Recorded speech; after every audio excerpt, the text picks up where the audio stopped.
bonjour, soyez les bienvenus dans ce podcast que j'ai intitulé « Et si on s'en tenait aux faits au sujet de Nassim Haramein ?» Pourquoi ce sujet ? Eh bien, d'abord et principalement parce que tout et à peu près n'importe quoi se dit au sujet de Nassim. Alors j'aimerais me contenter de rappeler quelques faits incontestables qui méritent d'être connus ou simplement rappelés, remis en mémoire. Le but ici n'est pas de convaincre qui que ce soit, mais d'informer et de donner à penser, si possible par soi-même, sans invective, sans insulte ou calomnie, sans faux débat passionnel. Que dire alors de Nassim ? Bien, depuis plus de 30 ans, Nassim a étudié la physique moderne en autodidacte passionné.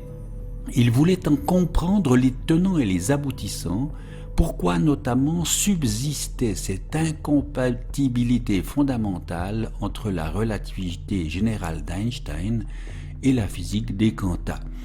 Il lui semblait qu'une solution géométrique devait permettre leur unification, et c'est à cette tâche, à cette solution qu'il a travaillé intensément durant énormément d'années. Je trouve nécessaire et important de rappeler la force de travail hors du commun de Nassim. Ainsi, par exemple, en 2004, il trouve des financements et fonde la Resonance Science Foundation, une association à but non lucratif qui bénéficie du statut américain lié aux fondations. Et il va travailler avec d'autres scientifiques dans les domaines de la recherche et de l'éducation, avec le but d'unifier la physique et les sciences en général. Créer une fondation n'est déjà pas à la portée de n'importe qui. Et il ne crée pas une secte. Son souci sera toujours d'avoir des financements indépendants. Aucun ne sera lié à des États ou à des multinationales. Ça non plus, ce n'est pas à la portée de n'importe qui. Et ça montre de surcroît qu'il n'est pas travaillé par l'appât du gain, par l'enrichissement personnel. En 2007, Nassim a déposé une demande de brevet auprès du Bureau américain des brevets pour son résonateur de flux harmonique, et il a obtenu des brevets américains et internationaux en 2011. C'est ce qui va lui permettre de produire et de commercialiser son fameux Crystal Arc. Les cristaux arc sont une technologie révolutionnaire qui permet d'améliorer la vie grâce à un couplage énergétique accru avec la structure du vide quantique. Quel en sera l'apport ou les conséquences ? Eh bien, rapporté au monde végétal, Nassim a pu constater une croissance bénéfique des plantes et une résistance accrue aux agents pathogènes. C'est ce qui a pu notamment être mis en évidence. Et quand on soumet l'eau au cristal arc, quand elle est exposée durant 24 heures, eh bien, il en ressort des différences significatives dans tous les paramètres physiques concernés par rapport aux échantillons témoins d'eau qui n'ont pas été, eux, exposés. Et chez les humains, me direz-vous, eh bien, au cours des 21 premiers jours du test, les sujets portant le cristal arc ont montré des améliorations dans des fonctions athlétiques, une plus grande souplesse, un meilleur équilibre, une force physique accrue, une plus grande endurance. Évidemment, tous ces résultats et toutes ces expériences menées devraient pouvoir être prises par des laboratoires indépendants pour qu'elles puissent être validées, confirmées ou infirmées. Notons encore ici une évidence. Le cristal arc n'est pas du pipeau, un truc vendu pour des gogos, des naïfs, ce n'est pas une escroquerie. Et le même constat est à faire pour le modèle qu'il va développer d'un univers holographique et fractal.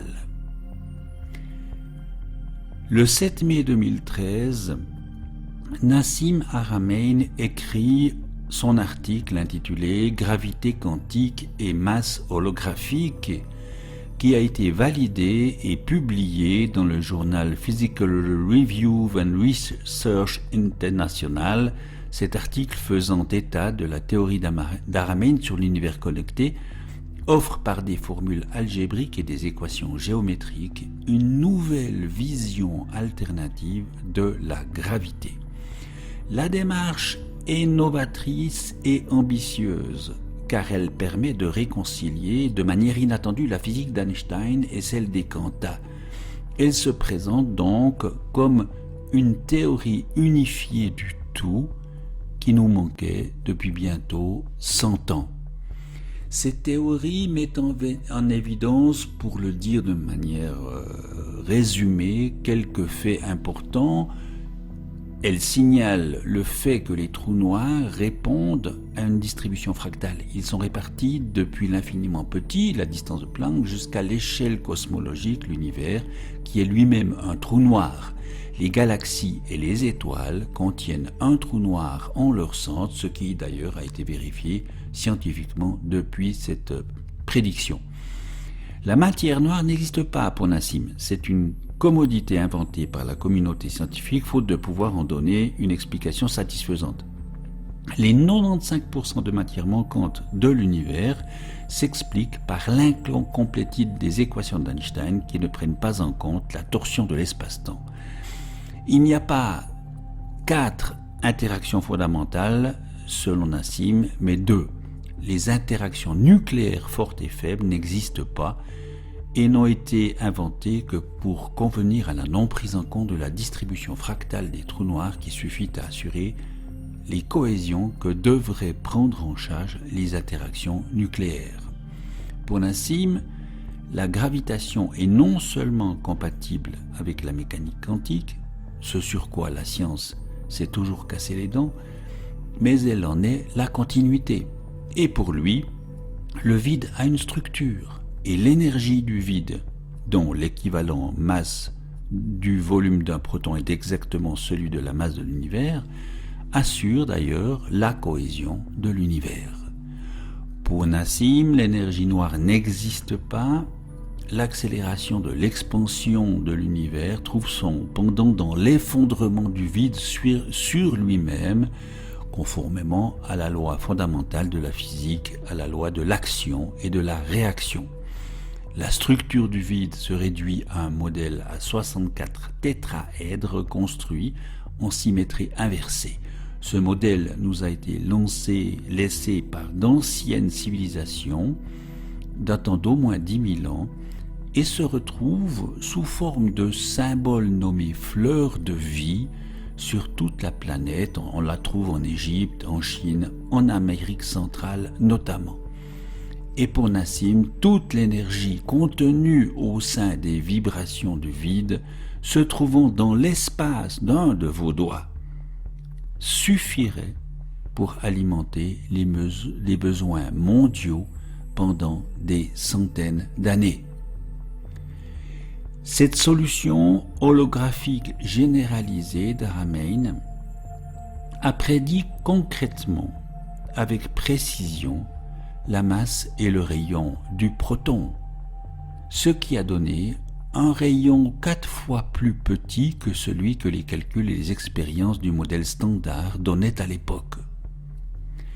Et cette prédiction, qui n'utilisait pas de paramètres d'ajustement, a ensuite été confirmée par l'Institut Paul Scherrer en utilisant des muons dans un accélérateur de protons. D'autres expériences utilisant cette fois-ci des électrons ont confirmé le rayon en 2017 et 2018. Cette valeur du rayon du proton, depuis, a été validée et inscrite dans la valeur Codata 2018, qui est la norme pour toutes les constantes physiques fondamentales. Peu de scientifiques contemporains peuvent en vérité se vanter d'avoir inscrit leurs travaux au registre du Codata. Et personne d'ailleurs ne pouvait, avec les outils de la science classique, formuler une telle prédiction. Pour Nassim Haramein, les honneurs ne sont pas l'urgence. Le temps serait venu pour lui de faire une double ascension, sur un plan de la science et de la technologie et sur un autre plus humain d'apaisement des relations humaines. Cela va changer notre rapport à l'univers, encore plus que n'a pu le faire la découverte de l'électricité et des champs électromagnétiques. L'énergie pourrait devenir disponible à bon marché, les voyages interstellaires pourraient devenir possibles, la pollution avec l'énergie du vide serait forcément en recul. Il devrait ainsi être plus facile de tendre à une humanité harmonieuse car les ressources d'espace sont infinies. Il y aura finalement suffisamment de richesses et de biens et des solutions donc pour que tout le monde soit gagnant. L'avenir nous dira si nous avons su préserver et choisir cette solution pour l'avenir de l'humanité et faire donc notre ascension en somme. Là encore, une chose est évidente. Ce travail ne peut être celui d'un charlatan, d'un guignol, d'un manipulateur ou d'un mystificateur. Nassim ne cherche pas à tromper qui que ce soit, il veut faire avancer l'humanité. Et pour cela, il va d'ailleurs, en 2014, lancer la Résonance Academy, une plateforme d'études de la physique unifiée en ligne, une formation gratuite, accessible à tout un chacun, qui forme des milliers d'étudiants chaque année dans plus de 80 pays. Il y avait plus de 120 000 personnes qui se sont inscrites à cette formation. Nassim a créé aussi Taurus Tech en 2015, un laboratoire privé où, en tant que président-directeur général exécutif de la recherche et du développement, il va diriger des équipes de scientifiques et d'ingénieurs dédiées au développement de technologies basées sur la résonance avec le vide quantique. Nassim, vous le savez aussi, va organiser de nombreuses conférences en français et en anglais, notamment en Europe, faire d'innombrables interviews en français et en anglais, organiser des voyages archéologiques en Amérique latine, en Égypte ou en Grèce. Il n'a jamais caché ses convictions profondes, y compris les plus ésotériques, qu'il présente et défend avec un réel talent pédagogique. L'univers connecté, un long métrage documentaire sorti en 2016, en est un exemple.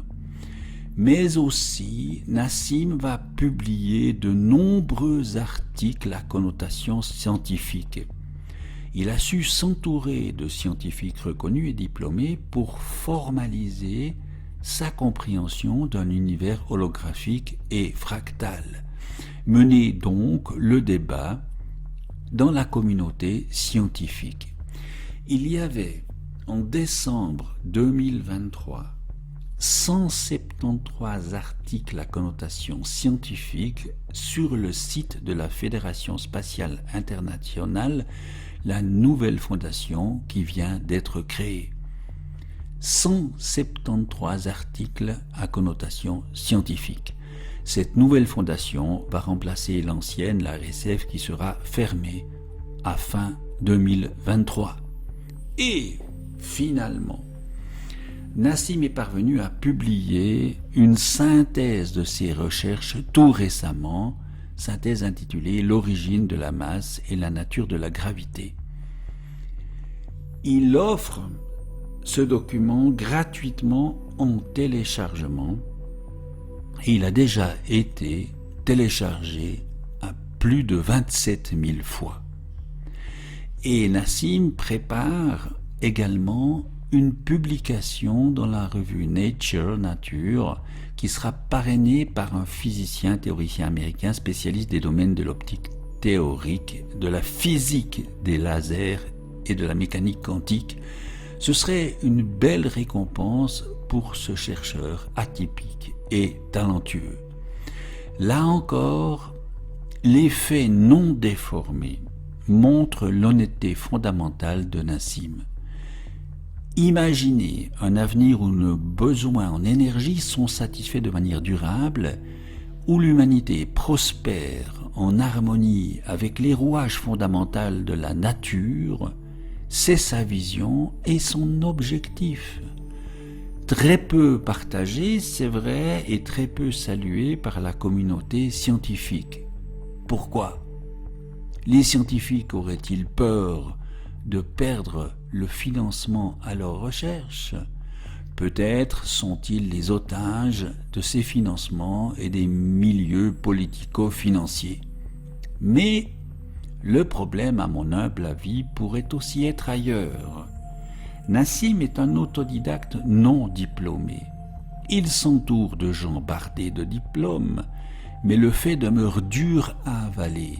Un autodidacte aurait percé l'énigme qui résiste aux diplômés depuis plus de 100 ans. C'est trop, je crois, pour l'ego de nombreux scientifiques, trop incroyable aussi, mais restons confiants, la vérité finira par triompher bientôt, c'est sûr. Et selon J.J. Chave, cela s'appelle simplement la dissonance cognitive en psychologie. Les réponses inconscientes à ce mécanisme sont en général le déni ou la colère, ce que justement Nassim a à subir. Ce mécanisme cérébral a psychologiquement été observé depuis quelques années chez les humains. Ceci explique l'absence de réponse du monde scientifique lorsque des chercheurs viennent avec de nouvelles théories. Plus les croyances ont été fortement incrustées, plus il est difficile de s'ouvrir et d'en changer. C'est pourtant à cela que vont s'atteler Nassim Haramein et l'équipe scientifique de la Fédération spatiale internationale.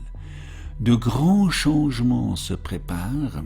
Il y a de l'espoir, nous dit Nassim. Il y a quelque chose qui vient et qui est fantastique et incroyable et qui va changer tout ce qu'on a fait et comment on l'a fait jusqu'à présent.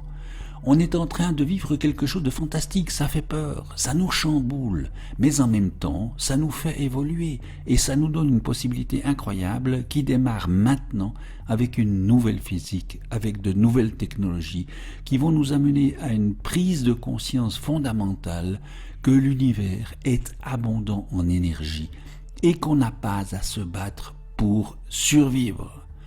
L'approche de Nassim permet donc une réconciliation entre la science et la spiritualité qui se réfère à une recherche de sens et à une connexion avec quelque chose de plus grand que soi. Une recherche de sens et une connexion avec quelque chose de plus grand que soi. Et c'est à mon sens un grand pas en avant pour l'humanité.